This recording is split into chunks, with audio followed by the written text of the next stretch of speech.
Salve, camaradas, tudo bem? Hoje eu vou fazer um vídeo aqui, um vídeo que eu pretendo que seja breve, né, um vídeo mais curto, falar um pouquinho sobre a questão que me indagaram recentemente, e eu estou aprofundando bastante nisso, estudando, lendo alguns livros, né, alguns eu já li inclusive, que é a questão da sociobiologia. Muita gente veio falando, né, o que você acha da sociobiologia?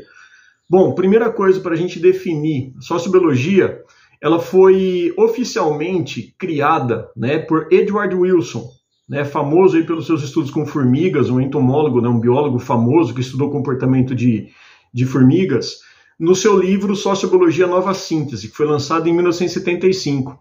E hoje ele tem ainda alguns apoiadores, né, um dos mais famosos talvez seja o Richard Dawkins, que é um excelente biólogo, é um excelente evolucionista.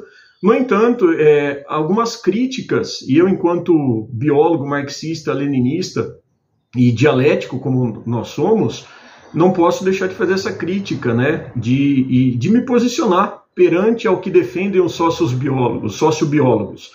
O que eles falam? Que tudo que nós somos, tudo que nós fazemos é determinado exclusivamente pelos nossos genes. E isso não é uma realidade, né? Hoje em dia a gente sabe que o fator do nosso genótipo, ou seja, os genes que nós temos, eles são manifestações de uma confluência com o fator ambiental. Então isso é muito perigoso, a gente definir simplesmente todo comportamento, o que inclui o sexismo, o racismo principalmente, né, a alegação do que os grupos de ultradireita, nazifascistas, inclusive o nazismo, que usou de alguns artigos científicos, né, para tentar justificar a eugenia, é muito perigoso a gente usar esse argumento de que o nosso gene define tudo que nós somos e aquilo que nós fazemos. O que a gente tem que entender é que, por exemplo, se a gente pegar dois indivíduos gêmeos idênticos, né, monovitelinos, gerados ali de uma única vez, uma única placenta, e eles forem criados em condições distintas, em fatores ambientais, isso pode ser relacionado, por exemplo, a própria alimentação, nós vamos ver que há uma diferença na manifestação fenotípica, o que inclui o próprio comportamento. Então é óbvio que existem alguns genes que já foram identificados que podem definir o nosso comportamento, que podem definir alguns desses comportamentos sexuais que sejam. No entanto, não é o fator determinante, né? Nós não podemos esquecer que o ambiente ele molda os nossos genes. Mais recentemente ainda, né, de uns 10 anos para cá mais ou menos, a gente não pode esquecer também da própria epigenética, que mostra como alguns fatores podem moldar o nosso DNA. Claro, desde que nós tenhamos a genética, né, destinada aí escrita no nosso material genético. Então, por exemplo, se a gente tem um estudo famoso, que eles fizeram com ratos, mostrando que inclusive o trauma é passado adiante, né? Um famoso estudo que fizeram aí com camundongos em laboratório, que pode ser extrapolado, obviamente depende de vários estudos, mas mostra que ratos que sofreram choques durante o cheiro de uma cerejeira, da flor de cerejeira, eles geraram filhos que mesmo que nunca tivessem tido contato com choque, ao sentir o cheiro manifestavam altos níveis de estresse, relacionando isso a esse trauma genético herdado pelos seus pais. E mais do que esses filhos, os próprios filhos desses filhos, ou seja, netos daqueles camundongos que sofriam choque a partir do momento em que aparecia o odor da cerejeira, esses netos também manifestavam. Então não é uma coisa assim pré-determinada, né, que a gente pode estar falando que a genética, o fato de a gente ter uma carga genética vai fazer tudo isso. E como eu falei, isso é muito perigoso porque vai incluir comportamentos como o racismo, o estupro, a própria agressividade, o fator da própria corrupção, né, que a gente está vendo aí.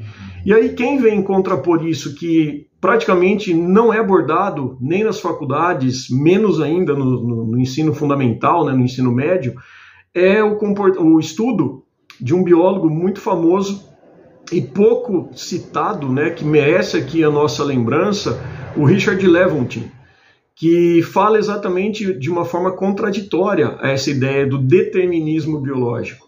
ele fala exatamente que nós temos aí um comportamento que depende não apenas, percebam, ele não nega o fator genético, mas ele fala que o fator genético ele é um aliado, mas que ele depende diretamente das condições ambientais. Tem alguns livros famosos dele, eu tive a oportunidade de ler 2 e estou finalizando um agora, chamado Dialética da Biologia. Ele tem um outro chamado A Tripla Hélice e a Biologia como Ideologia, a Doutrina do DNA, que vocês podem, inclusive, encontrar a versão em português, em que ele fala exatamente nessa condição, né, que os fatores geram sobre a manipulação, sobre a determinação genética. Então é uma coisa muito perigosa a gente falar isso, ainda mais em tempos atuais, né, da ascensão dessa extrema-direita, falar que nós somos fruto do nosso DNA, porque isso pode levar a uma ideia de uma neogenia. Já escrevi algumas coisas sobre isso, eu vou deixar o link na descrição do vídeo, né, ou do áudio do pessoal que vai ouvir no podcast posteriormente, e eu falei um pouquinho sobre isso, né, esse perigo, né, essa periculosidade aí que a biologia, como um fator científico, ela pode levar também à eugenia, como foi aí quando surgiu essa ideia absurda aí do nazismo, e agora a gente está vendo aí com o neonazifascismo, né, como a gente pode rotular essa triste realidade que nós estamos aí sobrevivendo. Então é isso que eu queria passar um pouquinho para vocês, até porque quando a gente fala dessa ideia do DNA, a gente não está negando a ciência, a gente não está negando o fator genético, mas nós temos que entender também que nós, enquanto animais humanos, acima de tudo, nós temos um diferencial, né, que é exatamente essa perspectiva de podermos tomar medidas, tomarmos atitudes moralmente corretas, sabendo o que é correto ou não. A gente não pode cair nesse senso comum de que não, eu agi dessa maneira porque meu instinto falou mais alto. Nós, enquanto seres morais, seres empáticos, a gente sabe o que é certo e o que é errado, né? A gente não pode cometer esse tipo de comportamento absurdo aí, tentando justificar apenas como um fator pré-determinante porque está na nossa genética, né? Tomar muito cuidado com isso, até porque isso daí há um interesse social no sentido de favorecer, né, o que vai contra, obviamente, os princípios da igualdade, os princípios do que nós defendemos enquanto progressistas, marxistas, né, de uma sociedade igualitária. Então não é porque eu tenho um gene e esse gene vai determinar meu comportamento. Você imagina isso em tempos de terapia genética, em tempos de manipulação de medicamentos que a gente pode estar criando, né, para acessar, ou até mesmo, né, não só para curar uma doença, né, dando perspectivas para quem tem dinheiro e poder pagar esse medicamento direcionado para esse tratamento. Mas imagina com todo esse sequenciamento genético, né, pensando numa questão de uma busca por emprego. Mais do que o currículo, de repente, uma empresa, quem garante que ela não vai fazer o seu perfil genético? E em cima desse perfil genético, olha, como você tem um gene aqui que pode estar relacionado com determinado comportamento de corrupção, de dormir até mais tarde, enfim. Imagina essa empresa podendo promover essa seleção, né, esse preconceito perante uma população, perante uma pessoa. Então é bastante preocupante esse tipo de condição. Eu não sou adepto à sociobiologia, mas, de novo, não nego o fator genético. O que a gente tem que entender é que as condições ambientais promovidas principalmente pelo mundo capitalista, né? Acesso às condições, a alimento de qualidade, a luta, né, constante que a gente tem aí pela sobrevivência. A gente tem aí que trabalha-se tanto, ganha-se pouco para pagar um aluguel, e em função disso a gente dorme pouco, isso reflete o nosso comportamento, a gente vai desencadear problemas de saúde, aumento da pressão arterial, alteração nos hormônios, como a gente já falou muitas vezes, né? Tem alguns vídeos aí também, e alguns podcasts onde eu já abordo isso. Então a questão da manifestação da nossa genética, ela não é determinada apenas pelo nosso código genético. Os fatores ambientais estão envolvidos nisso. E é por isso que a gente tem que levar essa discussão adiante, debater isso daí, dialogar e trazer essa percepção marxista que Lewontin principalmente traz para a gente, mas ela é abafada, ela é uma tentativa de apagamento dessa situação, né, da manipulação do ambiente. E a gente tem que trazer isso para a sociedade, porque senão a gente cai num senso comum falando que, olha, apenas o teu material genético vai determinar, o que gera um preconceito muito grande, o que gera uma segregação, o que gera uma ideia de eugenia, né, em pleno século XXI. Então é isso que a gente precisa determinar, tá bom? Não existe determinismo biológico meramente pelo DNA, não existe essa ideia do reducionismo biológico. Nós somos seres ambientais, nós somos seres aí que estamos no ambiente, nós construímos esse ambiente. Agora, esse ambiente ele tem que estar jogando a nosso favor. Caso contrário, aí sim, os genes serão alterados no sentido de expressar as suas características, alterar a nossa fisiologia, gerando indivíduos adoentados, gerando indivíduos com comportamentos não condizentes com a dita normalidade, mas não por conta do DNA, e sim em função do fator ambiental principalmente, tá bom? Aproveito e faço também o convite para vocês, quem não se inscreveu, se inscrever no canal, é de graça.